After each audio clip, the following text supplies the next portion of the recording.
चलिए ठीक है, हमने जी ये देख लिया कि हमारे जो कार्डिनल साइंस है वो कौन से हैं। ठीक है, कार्डिनल साइंस वो ये ऐसे भी कह सकते हैं आप लोग, ये लोकल साइंस है।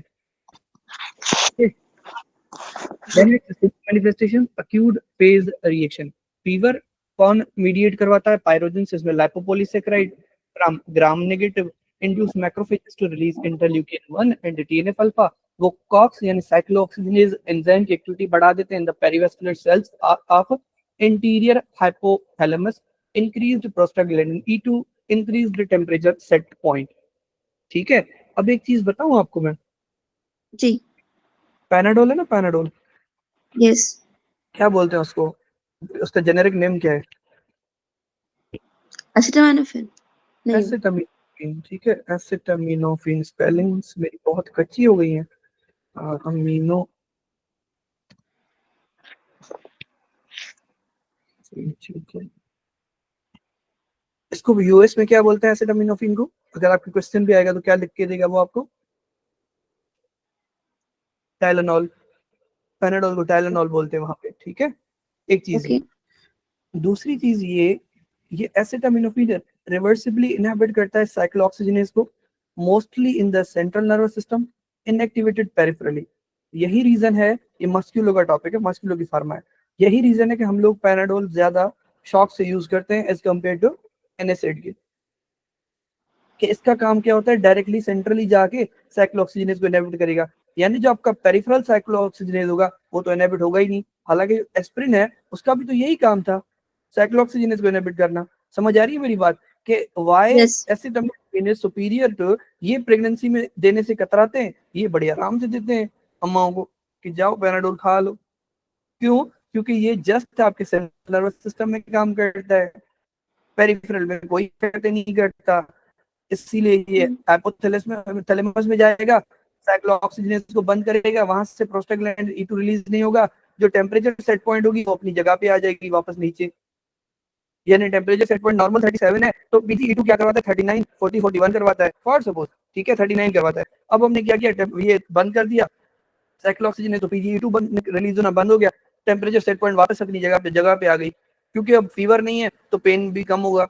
बाकी एंटी इन्फ्लेमेटरी का काम क्यों नहीं है डॉक्टर साहब? कल को अगर आपसे कोई पूछे ये भी तो साइक्लोऑक्सीजनेज इनहिबिटर है, then why it is not anti inflammatory? क्योंकि सर ये पेरिफेरली जहां पर इन्फ्लेमेशन हो रहा होता है वहां ये काम ही नहीं करता उल्लू का पट्टा।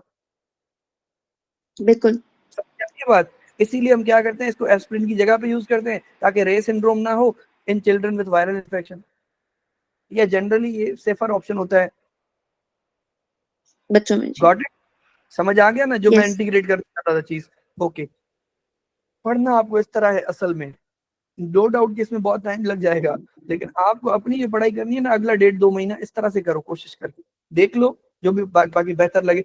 अब तुमसे मैं लिख के देता हूँ, तुमसे नहीं बोलेगा कि क्या रिलेशन है pyrogen lipopolysaccharide interleukin 1 TNF alpha cyclooxygenase और PGE2 का अलोंग विथ पैनाडोल, एसिटामिनोफेन कैसे काम कर रही है।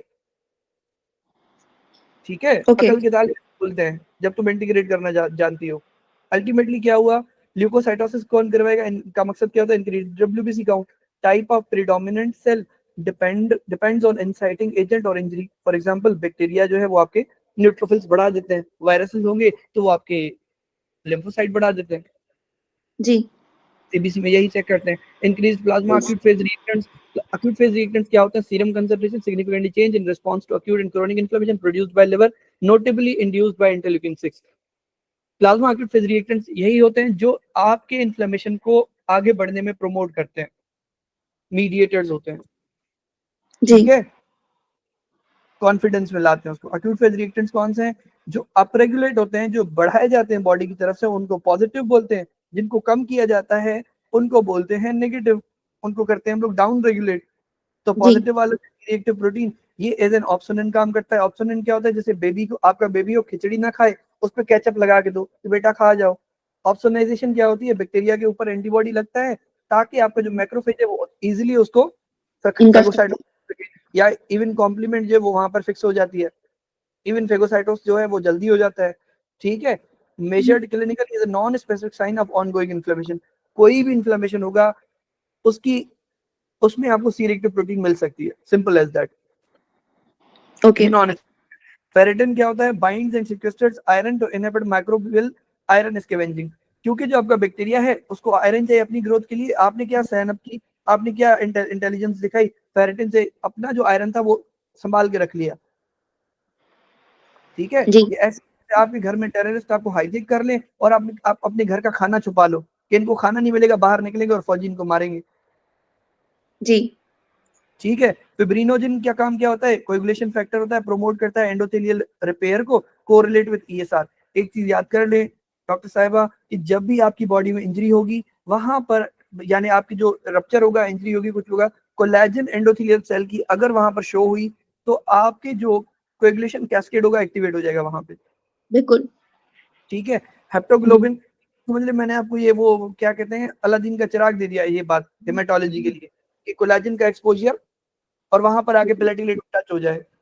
पहले वॉन विलिब्रेंट फैक्टर, देन प्लेटिलेट के साथ platelet with the help of fibrinogen या जी फिब्रिन। ओके, जी ये यूं समझ ले आपको 20 मिनट का टॉपिक 2 लाइनों में कवर है। हेप्टोग्लोबिन क्या होता है? ये फ्री हीमोग्लोबिन से बाइंड होता है जो कि रिएक्टिव ऑक्सीजन स्पीशीज की तरह काम कर रहा था ऑक्सीडेटिव स्ट्रेस से प्रोटेक्ट करने के लिए। कल मैंने आपको पढ़ाया कि ऑक्सीडेटिव स्ट्रेस क्या करती है, आपको एजिंग करवा देती है। यस पा मूवी का एग्जांपल देके, हेप्साइडिन क्या है? Decreased iron absorption by degrading ferroportin. इसका सिंपल काम इतना होता है कि आयरन को अंदर आने से, ये चेक पोस्ट होता है आयरन के लिए कि कितना आयरन अंदर आने देना है, ये इस हेप्साइडिन का काम है। अब यस हमने क्या किया, क्योंकि हमें पता है बैक्टीरिया को आयरन चाहिए, तो हमने क्या किया कि इसको बोला हेप्साइडिन को हमने बढ़ा दिया ताकि क्या हो, आयरन कम आए बॉडी में बाय जी डिग्रेडेटिंग फेरोपोर्टिन। फेरोपोर्टिन क्या है? जीआईडी में एक चैनल होता है बाइंड जहां से अपलोड होता है, जी कुछ भी बाइंडिंग कर लें, कुछ भी कर लें। ठीक है, decrease iron release from macrophages anaemia of chronic disease, इसी को ही तो बोलते हैं। प्रोकैल्सिटोनिन क्या होता है? जी आप क्या करते हो? Increase in bacterial infection, normal and viral infection, Ratte वाली चीज है। क्यों सर, ये आप क्यों याद करवा देंगे? क्योंकि ब्रो जब आपका केस आएगा उसमें पहली चीज आप ऑब्जेक्टिव फाइंडिंग देखते हो। ऑब्जेक्टिव फाइंडिंग किसको बोलते हैं डॉक्टर साहब? लैब्स को। अगर ये पॉजिटिव है तो आपने क्या किया, 10 मॉड्यूल है या 17 आपके मॉड्यूल है, आपने डाउन साइज करके एक बैक्टीरियल माइक्रोबायोलॉजी में आप आ गए जस्ट बिकॉज ऑफ प्रोकैल्सिटोनिन। जी ठीक है, समंदर को गिलास में बंद कर लिया आपने हम्म अगर आपको ये पता है कि बैक्टीरियल इन्फेक्शन में प्रोकैल्सिटोनिन बढ़ता है। सीरम अमाइलॉइड ए कब बढ़ती है? Prolonged elevation can lead to secondary amyloidosis. Obvious सी बात है। सीरम अमाइलॉइड ए क्यों बढ़ता है इन्फ्लेमेशन में? क्योंकि आपके लिवर को ये मैसेज जाता है कि जानी जितनी जल्दी हो सके प्रोटीन्स रिलीज करवाओ, जितनी जल्दी हो सके ये सारी चीजें रिलीज करवाओ। तो लिवर को समझ नहीं आता कि अब मैं फंक्शनल भी रिलीज करवाता जा रहा हूँ, डिसफंक्शनल भी रिलीज करवाता जा रहा हूँ। क्योंकि जब आपके ठीक घर है में फॉर्चून सांप घुसा है, ठीक है, और आपका छोटा बेबी वहां पर प्रेजेंट हो, आपके हाथ में लैपटॉप भी होगा ना, वो भी देके उसको मारोगे सांप को। जी सही कह रहा हूँ ना? छुरी होगी, जी लैपटॉप होगा, लकड़ी की तकिया होगा, टीवी होगी ना, वो भी मारोगे। आप बोलोगे मेरा बेबी बचे। इसी तरह से लिवर के पास जो भी होता है वो कहता है कि रिलीज करो, जान छुड़ाओ, पहले इन्फ्लेमेशन से लड़ो। जी गलती से क्या होता है, लैपटॉप टूट जाता है। लैपटॉप टूटना है अमाइलॉइड रिलीज करवा देना, सीरम में डिसफंक्शनल प्रोटीन रिलीज करवा देना, वो कहीं ना कहीं जाके डिपॉजिट हो जाएंगी। जी लॉन्ग टर्म में क्या होगा, सेकेंडरी अमाइलोइडोसिस हो जाएगी। ठीक है आपकी जिस भी ऑर्गन में डिपॉजिट होगी उस ऑर्गन की डिस्ट्रक्शन हो जाएगी। न्यूरल तो पेरिफेरल न्यूरोपैथी, किडनी तो आपका किडनी की अमाइलोइडोसिस। नेगेटिव का क्या सीन है? अल्ब्यूमिन को कम करते हैं। क्यों? रिडक्शन से क्या होता है, आपके अमाइनो एसिड्स बच जाते हैं इन ऊपर वाले चीजों के लिए, क्योंकि albumin one of the larger protein है। तो अगर लार्जर प्रोटीन बनाओगे तो ये छोटी छोटी कैसे बन पाएंगी? ये अपनी ठीक है कुर्बानी देता है, का बड़ा भाई होता है ना, कुर्बानी देता है कि मेरे छोटे भाइयों को फिलहाल तरक्की करवाओ। Transferrin internalized by macrophages to sequester iron. क्योंकि आपके ट्रांसफरिन का काम होता है नॉर्मली आयरन को लेके घूमना बॉडी में कि भाई किसी को चाहिए तो मुझसे ले लो। तो बैक्टीरिया बड़े देश किस्म के हैं, वो ट्रांसफरिन से आयरन ले लेंगे। तो ये क्या करता है, मैक्रोफेज ट्रांसफरिन को अपने पास रख लेता है अंदर, गैराज में इसको वो जगह दे देता है कार को। ठीक है, transthyretin also called preALB reduction conserves amino acids for positive reactants. वही वाली बात। एरिथ्रोसाइट सेडिमेंटेशन रेट क्या होता है? इसको बोलते हैं ईएसआर। इसमें हम लोग ये देखते हैं कि जब हम ब्लड जो है वो रख रहे हैं किसी भी ट्यूब में, तो उसमें से जो एरिथ्रोसाइट है वो नीचे किस रेट पर आ रहे हैं पेपर ट्यूब में। ठीक है, यस और वो जल्दी नीचे तब आते हैं जब आपका, एक सेकेंड, इन्फेक्शन नहीं होता जब इन्फेक्शन नहीं होता। ठीक है, क्यों इन्फेक्शन नहीं होगा? तो फिब्रिनोजिन नहीं होगी। ठीक है, क्या बिल्कुल कह रहा है, RBCs normally remain separated by negative charges. Products of inflammation जैसे फिब्रिनोजिन कोड करती है आरबीसीज को, तो उनकी जो नेगेटिव चार्ज है वो कम हो जाती है, तो आरबीसी एक दूसरे से एग्रीगेट कर लेते हैं। ठीक है। ठीक है, तो डेंसर जो आरबीसीज हैं वो ज्यादा जल्दी आते हैं नीचे, तो जब इन्फ्लेमेशन होगा तब आपका सेडिमेंटेशन रेट ज्यादा होगा। आपने जो बोला उसका उल्टा कर लो। मैं तभी पढ़ने आ गया यहाँ पर, मैंने कहा यार मैंने तो कुछ और पढ़ा था, डॉक्टर साहब कुछ और बता रही हैं। ठीक है, तो कहने का सिंपल मतलब क्या हुआ कि नॉर्मली नेगेटिव चार्जेस होते हैं ये एक दूसरे को रिपेल कर रहे होते हैं। ठीक है, अब जब फिब्रिनोजन इनको कोट कर नेगेटिव चार्जेस खत्म हो जाएगी, इनमें मोहब्बत बढ़ जाएगी। अब ये जो मोहब्बत बढ़ेगी वो क्या करेगी, आरबीसी को बहुत जल्दी नीचे लेके आएगी। ठीक है, जो नॉर्मली फॉर सपोज ठीक है। 5 सेकंड में नीचे आ रहा था, अब वो 1.5 सेकंड में 2 सेकंड में नीचे आ जा रहा है, जस्ट बिकॉज के फिब्रिनोजन का कोट बना हुआ है। ये ऐसे समझ लो कि फिब्रिनोजन चिपक जाने से वो ज्यादा हेवी हो जाते हैं और जल्दी नीचे गिरते हैं। सिंपल वजह से रटा मारो उसको। अल्टीमेटली क्या होता है, denser RBC aggregate fall at a faster rate with in a paper tube. ESR ज्यादा, ईएसआर ज्यादा का मकसद क्या हुआ, एरिथ्रोसाइट सेडिमेंटेशन, सेडिमेंट बोलते हैं नीचे वाले से, को पता है ना, ये आजकल डैम की बात चल रही है हमारे रीजन में कि सेडिमेंट बन जाते हैं, नीचे पत्थर बन जाते हैं। ठीक है, तो जी जो बिल्कुल। आरबीसी जो ऊपर तैर रहा था वो नीचे आ जाएगा, इसको एरिथ्रोसाइट सेडिमेंटेशन रेट बोलते हैं। तब बढ़ जाता है जब आपकी फिब्रिनोजन ज्यादा हो। फिब्रिनोजन कब ज्यादा होती है, जब आपका अभी बढ़ गया यो इन्फेक्शन। इन्फ्लेमेशन। हाँ, जी इन्फ्लेमेशन, इन्फ्लेमेशन, इन्फेक्शन जी नहीं बोला करो, इन्फ्लेमेशन। ठीक है, जी जी इन्फेक्शन तो काफी ऐसे भी होते हैं आपको सारा दिन हो रहे हैं लेकिन आपको इन्फ्लेम नहीं हो रहे क्योंकि आपका इम्यून काम कर रहा है। जी जी सारा दिन पता नहीं कितने बैक्टीरिया आपके खाने में अब खाती जा रही है, आपका एसिड उनको रिमूव करता जा रहा है फिकल मटेरियल में, जी वापस दे रहा है बाहर। ठीक है, तब तो आपको इन्फ्लेमेशन नहीं हुआ। इन्फ्लेमेशन तब बोलते हैं जब आपकी बॉडी रिएक्ट करे। Often cotested yes with C reactive protein, more specific marker of inflammation कि ईएसआर और सी रिएक्टिव प्रोटीन। देखो एक चीज समझो, सीआरपी बजाते खुद जो है नॉन स्पेसिफिक है कि हर इन्फ्लेमेशन में बढ़ेगी, लेकिन अगर ये तुम्हें देखना है कि इन्फ्लेमेशन है या नहीं है तब तुम सीआरपी देखती हो। समझ आ ठीक रही है। है मेरी बात, कि सीआरपी जब हर सीआरपी इन्फ्लेमेशन को, मतलब लेकिन करती है। सीआरपी हाँ, लेकिन इन्फ्लेमेशन और नॉन इन्फ्लेमेशन कैसे चेक करने हैं, विद हेल्प ऑफ सीआरपी। क्यों, क्योंकि ईएसआर कुछ नॉर्मल कंडीशन में बढ़ जाता है, ठीक। जैसे प्रेगनेंसी में। जी प्रेगनेंसी एक पैथोफिजियोलॉजी कंडीशन है, अपेरेंटली नॉर्मल देखी जाती है, उसमें फिब्रिनोजन क्योंकि डिमांड की वजह से ज्यादा होती है, आपको लग सकता है कि इन्फ्लेमेशन ना हो गया हो, हालांकि इन्फ्लेमेशन नहीं हुआ अभी तक। ठीक है, ईएसआर कहाँ बढ़ता है, मोस्ट जी एनीमियाज में, इन्फेक्शन में, इन्फ्लेमेशन में, जिसमें जायंट सेल टेम्पोरल आर्टराइटिस, पॉलीमाइलोमा का क्लासिक एग्जांपल्स, कैंसर में, मेटास्टेसिस या मल्टीपल माइलोमा में, रीनल डिजीज, इन डिस्टेज जी और नेफ्रोटिक सिंड्रोम। ठीक है, उसके बाद आपका ईएसआर कम होने का मकसद है lower than expected sickle cell anaemia में अल्टर्ड, सॉरी, अल्टर्ड शेप की वजह से, पॉलीसाइथेमिया में इंक्रीज्ड आरबीसी डाइल्यूट कर के एग्रीगेशन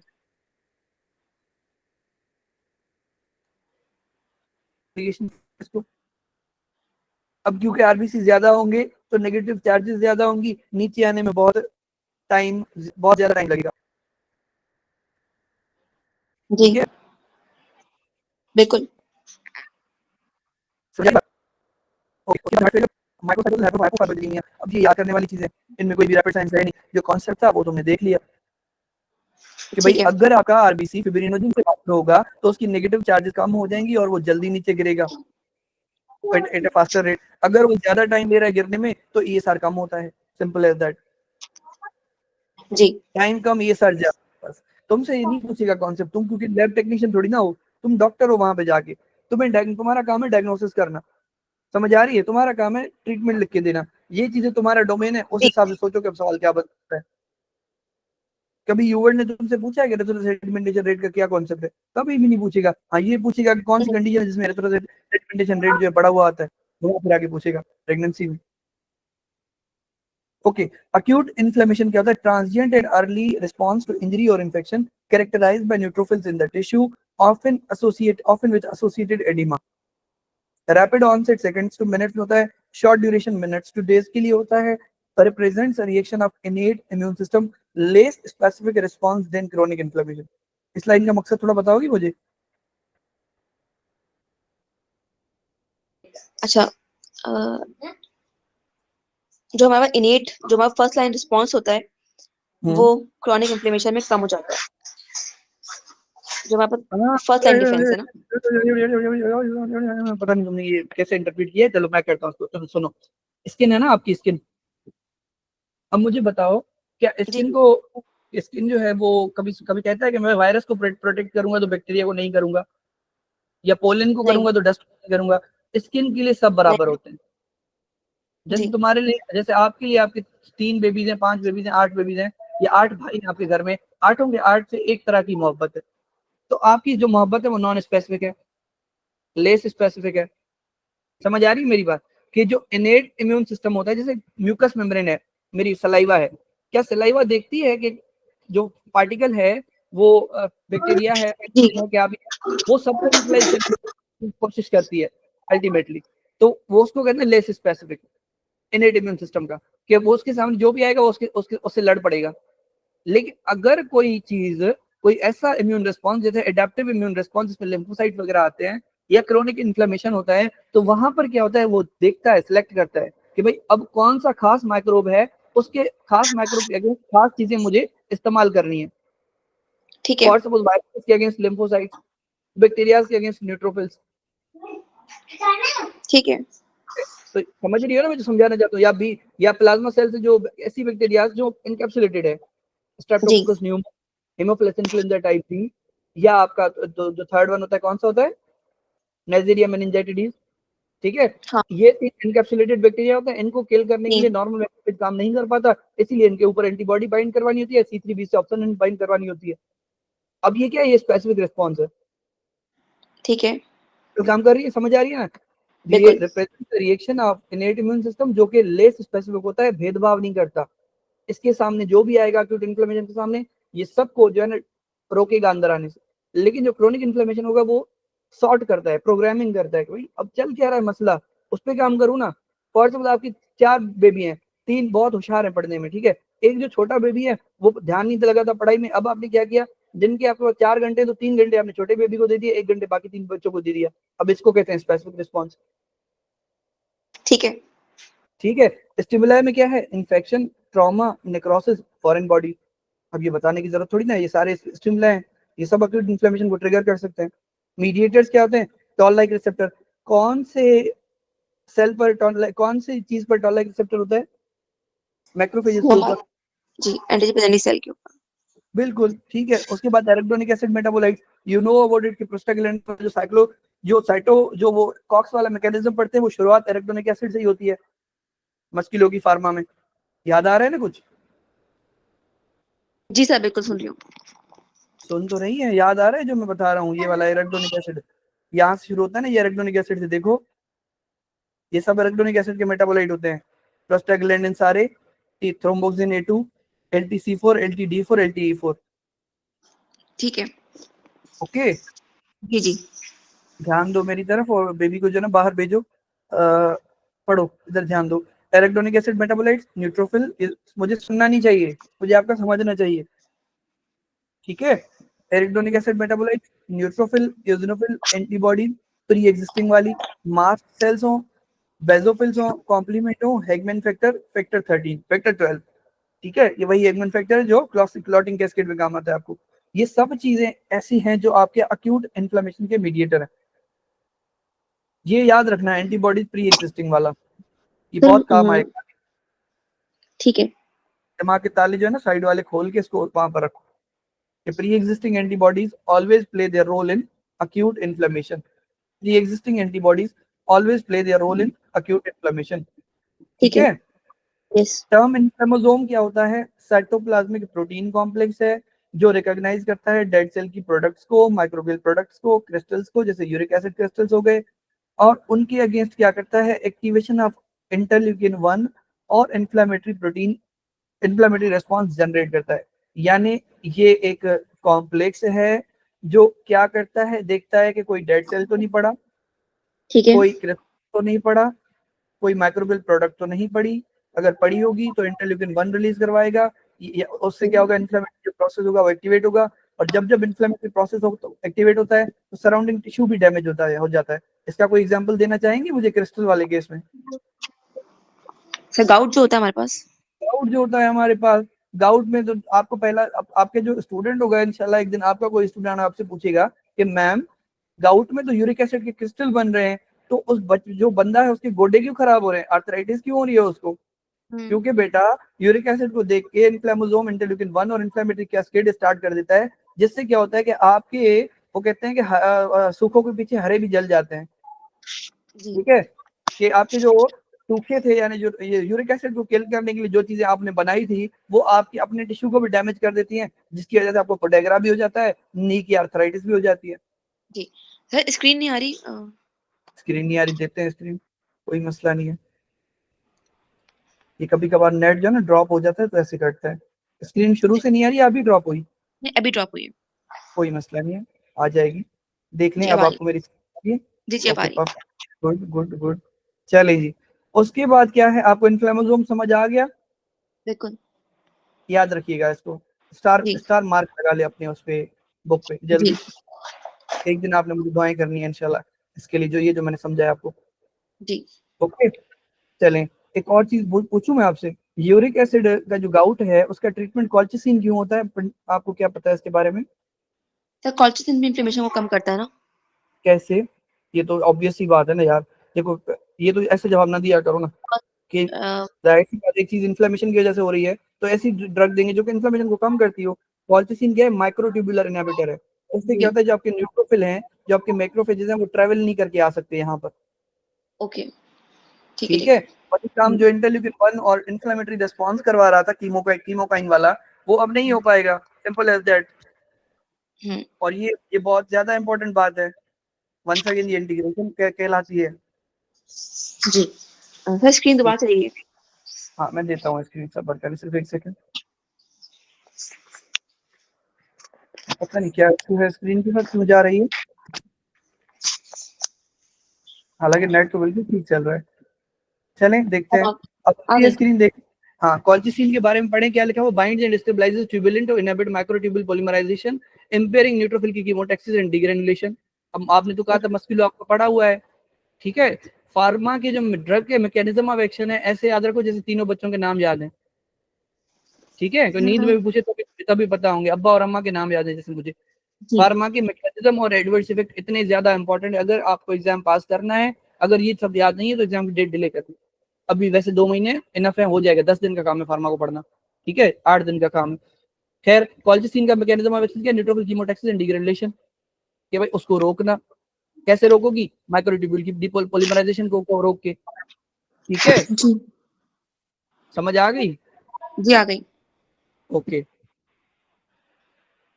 ये क्यों इंटीग्रेट किया मैंने, क्योंकि यहाँ पर लिखा था कि सर यूरिक एसिड क्रिस्टल्स को देख के इन्फ्लेमेसोम कहता है अस्सलाम वालेकुम, तो वो जो है न्यूट्रोफिल्स वहां पर आके कहते हैं वालेकुम अस्सलाम। इस वालेकुम अस्सलाम को रोकना है हमने किसी भी तरह। बिल्कुल। किससे रोकोगे, माइक्रोट्यूब्यूल को इनहिबिट करोगे। माइक्रोट्यूब्यूल क्या है, टायर होते हैं, टायर होते हैं ना कार के, जिसपे आप मूव जी करके जी आते हो। टायर को जी पंक्चर कर दो तुम, कॉल्चिसिन की इंजेक्शन लगा के, सिरिंज लगा के, सुई लगा के। ठीक है, कंपोनेंट्स क्या होते हैं एक्यूट इन्फ्लेमेशन के, वैस्कुलर में vasodilation, increased blood flow and stasis, and increased endothelial permeability. क्यों, क्योंकि contraction of endothelial cells open करते हैं इंट्रा एंडोथेलियल जंक्शंस को। ऊपर हम पढ़ के आए कि आपस में एंडोथेलियल सेल एक दूसरे से चिपके होते हैं, अगर वो खुल जाएंगे तो पानी बाहर निकलेगा थर्ड स्पेस में और वेजोडाइलेशन हो जाएगी। ठीक है, ठीक है। सॉरी, वेजोडाइलेशन हो जाएगी नहीं, वेजोडाइलेशन की वजह से ब्लड फ्लो एंड स्टेसिस हो रही है, और एंडोथेलियल परमेबिलिटी से की वजह से क्या हो रहा है, एडिमा होता है, नॉट वेजोडाइलेशन बट एडिमा हो रहा है। ठीक है, कि वेस्क्यूलर पोर्शन से क्या होगा, कि वेजोडाइलेशन होगी, जिससे ब्लड फ्लो बढ़ेगा। ब्लड फ्लो बढ़ने का, कल भी मैंने आपको ग्लूकोज का एग्जांपल दिया था ना, कि ग्लूकोज होगा तो आपके इम्यून सेल्स वहां रीच नहीं कर पाते। सारा चक्कर ही मोशन का, सारा चक्कर ही मूवमेंट का है। कि अब क्योंकि जी एक्यूट इन्फ्लेमेशन हुआ है तो आपका क्या होगा, ब्लड ज्यादा से ज्यादा आएगी, ताकि न्यूट्रोफिल ज्यादा से ज्यादा है, डब्ल्यूबीसी ज्यादा से ज्यादा वहां से क्रॉस हो और थर्ड स्पेस में जाए। थर्ड स्पेस में जाने के लिए आपको क्या करना पड़ेगा, एंडोथेलियल परमेबिलिटी बढ़ानी पड़ेगी, कि ये क्रॉस करके थर्ड स्पेस में चले जाए। वन ऑफ द रीजन ये भी होता है थर्ड स्पेस में पानी भेजने का, कि उसके साथ साथ आपके डब्ल्यूबीसी भी जाएंगे एरिया ऑफ इंजरी पे। ठीक है। Got it? नहीं है समझ? जी सर, आ गया। ठीक है, contraction of endothelial cell opens the intraendothelial junction to bring the cells and proteins to the site of injury or infection। यही बात मैंने आसान उर्दू में आपको बता दी थी। जी जी सेलुलर का क्या सीन होता है, दो प्रोसेस है, एक दो कंपोनेंट, एक वेस्कुलर वाला, दूसरा सेलुलर। सेलुलर से कहता है एक्सट्रावर्जेशन ऑफ ल्यूकोसाइट्स, मेनली ठीक है। Neutrophils from post capillary venule. Word post capillary venule को ऐसे याद कर लो जैसे घर का पता याद है। जी कि यहाँ से क्या होता है, आपके जो ल्यूकोसाइट्स हैं वो बाहर आते हैं, accommodation of leukocytes in the focus of injury, leukocyte की एक्टिवेशन हो जाती है, ल्यूकोसाइट एक्स्ट्रावलाइजेशन इज 4 स्टेप्स, वो हम आगे पढ़ेंगे। सबसे पहले मार्जिनेट होते हैं। मार्जिनेट होने का मकसद होता है कि फॉर सपोज ब्लड वेसल है, उसमें आपका न्यूट्रोफिल फिल वक्त यहाँ पर गलियों में घूम रहा था, अब उसको जब बुलावा आता है तो पहले वो साइड लाइन हो जाता है, मार्जिनेट होता है। उसके बाद वो जी रोल करता है, गोल घूमता है, ठीक है, गोल गोल जी घूमता है, फिर घूमता हुआ क्या करेगा, यूं घूमता आता है, यूं समझ लीजिए जैसे मैं घुमा रहा हूँ उसको, ठीक है। ठीक है, ये रोल करता हुआ आता है। उसके बाद ये एडीज होता है with this layer down here. Hmm. फिर क्या होता है, ट्रांसमाइग्रेशन होती है। ट्रांसमाइग्रेशन क्या बोलते हैं, एक शहर से दूसरी शहर जाना, एक गली से दूसरी गली निकलना, एंड यहाँ पर फिर माइग्रेशन हो जाती है, और इस पूरे प्रोसेस को बोलते हैं कीमो अट्रैक्शन। किससे होता है, LTC4D4E4, या फिर वो जो ल्यूकोट्राइन आपके दूसरे वाले, ठीक है, जी इंटरल्यूकिन 8 था, और भी थे, C4D4E4 तो एंडोथेलियल कॉन्ट्रैक्शन में था, कीमोटैक्सिस जो थी वो कुछ और थे, मुझे याद भूल गए, रुके, कीमोटेक्सिस जो करवाते हैं वो ये याद कर ली C5A C5 इंटरल्यूकिन 8, हाँ C5 C5A, इंटरलेकिन 8 और भी यहाँ आगे लिखे हुए हैं, वो प्लेटलेट सारे इन्होंने फैक्टर लिखे हुए हैं। हाँ हाँ, C5 से इंटरलेकिन 8 कैलिक्रिन और प्लेटलेट फैक्टर हाँ, एक और एक बिल्कुल एन बिल्कुल, मिथाइल फॉस्फोनिन। हाँ वो सारे जो है ना, न्यूट्रोफिल वाला जो टॉपिक है ना अपना, उसमें बीस उन्होंने ये मिनट है। सारी लिखी हुई चीजें, खैर आप जी देख लेना वहां से, फिलहाल आप इनको याद कर लो, ओके। कहने का सर आप मकसद स्क्रीन सिंपली क्या देखिए। हुआ, हाँ जी स्क्रीन चली गई, ओके मैं फिर से देता हूँ। आई डोंट नो ब्रो क्या सीन है इसका, क्यों स्क्रीन बार बार जा रही है। नेट भी हालांकि अच्छा चल रहा है, अगर नेट का मसला होता तो वॉइस कट होती सबसे पहले। जी चलें देखते हैं, ओके, अब बता दिया करें, मैं फिर से ऑन कर दूंगा, ठीक है। उसके बाद क्या हुआ, आउटकम्स क्या होते हैं, रिजोल्यूशन एंड हीलिंग, जाहिर सी बात है हल भी तो निकालना है, सारी उम्र झगड़े में थोड़ी ना गुजारनी है आपने, ठीक है। रिजोल्यूशन और हीलिंग कौन करवाता है, वही जो आपके एंटी इन्फ्लेमेटरी होते हैं, इंटरल्यूकिन 10 और TGF बीटा। ठीक है। परसिस्टेंट एक्यूट इन्फ्लेमेशन होगा तो इंटरल्यूकिन 8 होगा वहां पे, कि भाई जो एक्यूट इन्फ्लेमेशन 6 महीने चल रहा है, तो आपको इंटरल्यूकिन 8 वहां पे अपना रोल प्ले करता है। इंटरल्यूकिन 8 का काम क्या होता है, न्यूट्रोफिल को बुला के लेके आना और बोलना कि बस बाबा जो पस पड़ी हुई है उसको क्लियर करवाओ, जी क्लीन अप ऑन आइलेट, ये इसका निमोनिक लिखा हुआ है ऊपर इम्यूनो में, जी ठीक है। लिखा इसका क्या लिखा। Acute inflammation walled off by fibrosis, obvious सी बात है, इन्फ्लेमेशन के अंदर पस भरी हो, ऊपर से एक लेयर पड़ी हो फाइब्रोसिस की, इसको एब्सिस बोलते हैं। Chronic inflammation, antigen presentation by macrophage, macrophage क्या करता है, यूं समझ लो कि एक वो काम करता है, इंटरमीडिएट की तरह काम करता है, एक मीडिएटर की तरह काम करता है, जो अक्यूट से क्रॉनिक में वो ट्रांजिट कराने में हेल्प करता है। ये क्या करेगा, अपनी एंटीजन प्रेजेंटेशन करेगा ऑन MHC, एपीसी उसको देखेंगे, CD4+ सेल जो है वो एक्टिवेट होंगे, साइटोकाइन रिलीज करवाएंगे, अल्टीमेटली आप क्रॉनिक इन्फ्लेमेशन में चले जाओ। At the end of the day क्या जी होगा, स्कैरिंग, जैसे ठीक है। हार्ट के केस, जैसे ये स्किन के केस में हो तो दाग रह जाता है, और हार्ट के केस में हो तो क्योंकि स्किन के जो सेल्स हैं वो रिजेनरेटिव हैं, कभी ना कभी वो रिजेनरेट करके आते हैं, लेकिन हार्ट के सेल्स रिजेनरेटिव पोटेंशियल नहीं होता, तो हार्ट का वो जो पोर्शन है वो खत्म हो जाता है, इसलिए अब आपको मसला होता है। MI में यही तो हो रहा होता है, स्कैरिंग।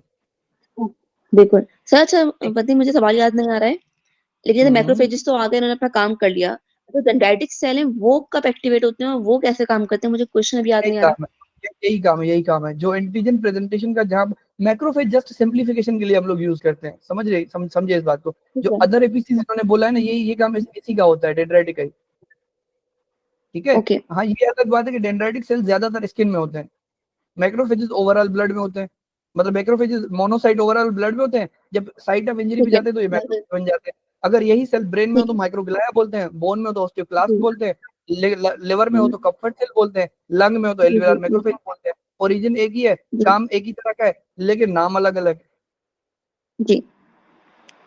ठीक है। तो एक और चीज याद स्क्रीन चलिए। रखिए, हाँ मैं स्क्रीन में, मुझे नेट चेंज करने दो, हो सकता है उससे सेट हो जाए, एक सेकंड दीजिए सुनो।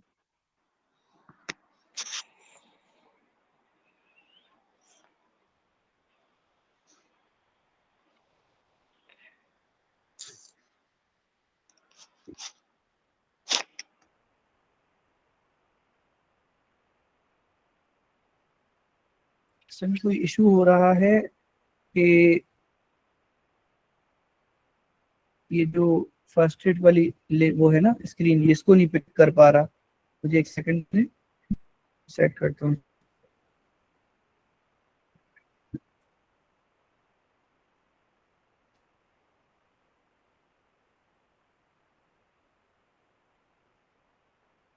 हाँ, मैं ये बताना चाहता था कि जो एक होते हैं आइलेट्स ऑफ लैंगरहान, सही है